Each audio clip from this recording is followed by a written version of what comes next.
Hey everybody. Okay, so I have my books here. Everything that happened. Uh, all of the early stuff, all of the tests, all of the things are in here in these two books for the first year of my life after a diagnosis with multiple myeloma. So I just want to do a quick recap of everything that happened and we'll go from there. So this time in 2020, same time of year, I was at a wedding in Tennessee. We had rented a cabin for the week with the whole family, everybody. We were hiking the mountains of Tennessee. We were doing everything physical exertion, running around, staying up late, playing, swimming, hiking, the whole 9 yards, and I felt fine.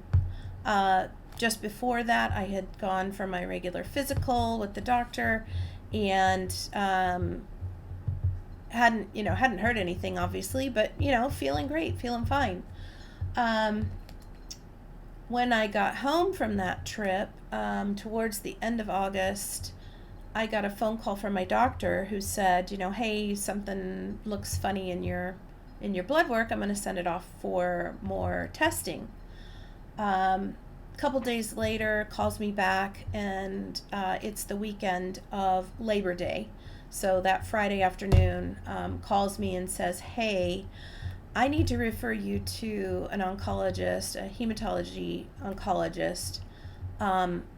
What these tests are showing us, Wendy, is it looks like you have a type of blood cancer, and that blood cancer is called multiple myeloma.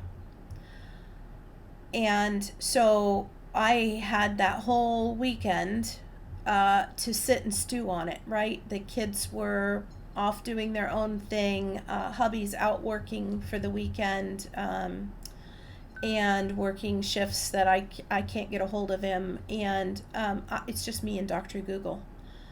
So what went through my head? You stand in the backyard and look at the flowers and look at the trees in a whole new light. You go out in the garage and you open the door and look at the car that you just signed a 5-year note on, and you think, am I going to make it? Am I going to be here to make that last payment? What is going on? What is this terrible disease that they've just handed over to me? I didn't ask for this. Nobody asked for this. And the biggest thing was, I feel fine. What do you mean I have cancer? I feel fine. So I argued with the oncologist that I felt fine.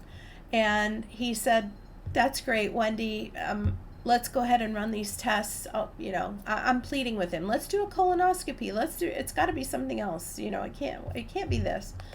So he let me do a colonoscopy, but then he also signed me up for the PET scan, the CT scan, and the bone marrow biopsy. And when those tests came back, it sure enough showed that I had 60 to 70% cancer cells in my bone marrow. And that meant that I needed to start treatment.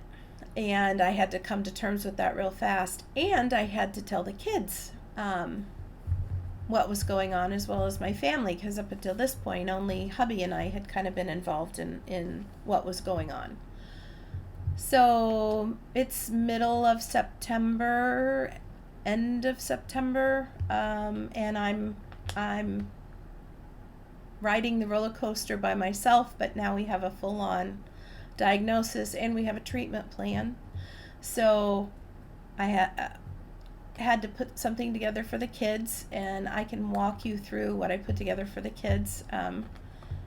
As a project manager at the time, it was very easy for me to put things into stories to tell in PowerPoint. So I'll show you that, and what the tests were, and what I really like that, because it tells you what multiple myeloma is. I wanted to tell the kids everything, what it is, what the chemo was, what it was going to do to my body, what the complete plan was for getting through it all, and what it would look like coming around on the other side. So I'll stop this video here and pull up that so that you guys can walk through that with me. Cool. All right, see you on the other. All right, so here we are. Here's the PowerPoint that I shared with the kids. We had them all on a call because they were all, in different places around the country. So it was easier to have everybody on the call. It's always something, having a weird mom builds character. And so I wanted to just push them through, hey, this wasn't something that just came up out of nowhere. Here's all the tests that I went through. I did want to show them like pictures of, when I'm saying I had a PET scan, what does that mean? I had a CT PET scan. What does that look like? And then the bone marrow biopsy, they're old enough that I wanted to show them actually, kind of what that looked like and what the needle, was a big needle that went in. But just to show them, and then the thumbs up from mom, I'm okay. I'm okay. And then, why? Why does mom have to go through all these tests? So, of course, after the trip, it was time for the checkup. Blood work showed too much protein and not enough red blood cells, so I was anemic. And then that additional M component or M spike that showed up through the additional testing. And then that P test showed the exact same M component. And my bone marrow biopsy at the time showed 70% of the blood was that wrong type of cell. So, and woohoo, the PET CT scan did not light up like a Christmas tree, so there wasn't anything in my bones or organs, and that's a major win. Then I told them, hey, take a breath. Now we're coming to the big part, right? So it is called multiple myeloma. It is treatable. It is a chronic disease. It is a type of blood cancer. Those white blood cells misbehave. They grow out of control. They stop your healthy bone marrow from being able to fight infection and to make oxygen-carrying red blood cells, which is why you become anemic. And then those misbehaving cells then try to eat through your bone marrow and into your bones. It's not curable, but it is treatable. And I really wanted to stress that, and I'll stress that with you guys too. This is a treatable chronic disease. But of course, we want to get rid of it, right? Like, hey, we don't want any of this stuff growing. So here's where I want to walk them through what the treatment plan was. So at that time, my treatment plan was going to start that next Wednesday. So what's the induction look like? How are we going to kill all those misbehaving cells? So I'm going to do Velcade, Revlimid, take steroids. It's going to be 4 to 6 cycles, and the cycles are about 21 days long. Then sometime around February, we're going to take out the good cells. We want to collect those cells through that apheresis type procedure. It's kind of the same procedure as giving plasma. We'll take over 2 days. It might take 4 hours for those 2 days. You might get everything in one day. You don't know. But then in March, we're going to have a stem cell transplant. So they're going to kill everything that's left with a Rambo chemo, and then give me back what they took out that month before and let those cells regrow in my marrow. It takes about 4 weeks to be in the hospital, and then about 100 days to recover and 6 months to feel normal. Then from that point on, you're on maintenance, which I'm still on maintenance, and it's still keeping me quite healthy. So life is good.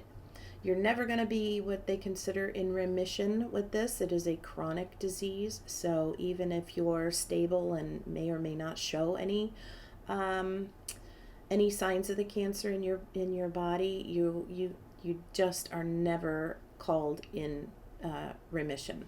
We are stable though, so we'll say we're stable.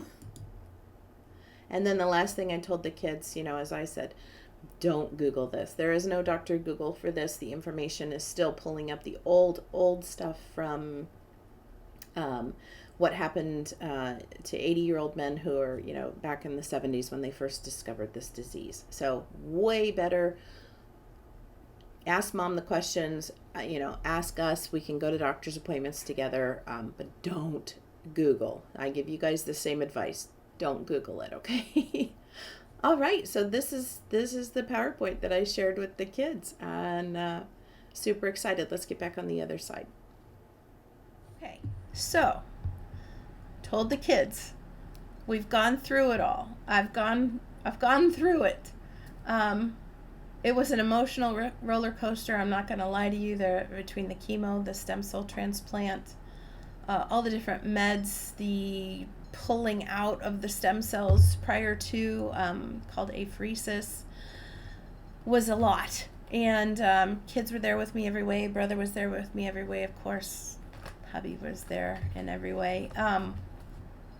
But, at the time, everyone, the doctors and everyone kept saying, Wendy, half of the reason why you're doing so well is your attitude. You are smiling through it all like I had a choice. Somebody tell me, what choice did I have? I could be pissy about it, or I could smile through it. It's going to get the same result, right? So I just chose to be smiley through it. And they kept telling me, will you lead a group? Will you do something? Will you help the community? There are other people who need to see the positivity in it. And so here I am on the other side of this saying, it is time to share my story. It's time to be there for others. It's time to, whenever you get through something, you have to turn around and help the next people up, right? That's why I'm here. I'm here to share the story. I don't want people to feel alone. I want people to feel seen and heard, and that they have a community that they belong to. I want to be able to give that advice, because heavens knows you have tons of questions, and why not look for answers? I'm not a medical doctor. I'm not here to give the medical advice, but I'm definitely here for that friendship, support, those kinds of types of advice, what worked well for me. And yeah, it's connected to my whole story. The cancer is a pillar of who I am. I also cook. I also clean. I also have kids that call me and ask me for advice. This is who I am. This is my life. I'm sharing the entire journey. I still vacuum. Ha ha ha. I do like the little robot guy. But yeah, that's why I'm here. So thank you very much for staying for the story. This is a life channel with cancer in it. And if you're looking for honesty and comfort food and a little bit of a mess, well, you've definitely found the right place. I'm here, and you're not alone. So hit subscribe, hit like if you've enjoyed this content. Come visit again. Happy to have you here. Please leave in the comments anything that I missed, anything that you'd like to hear about, any advice that you're looking for on your journey. Love to help, love to be here. All right. Take care, everyone. Bye-bye.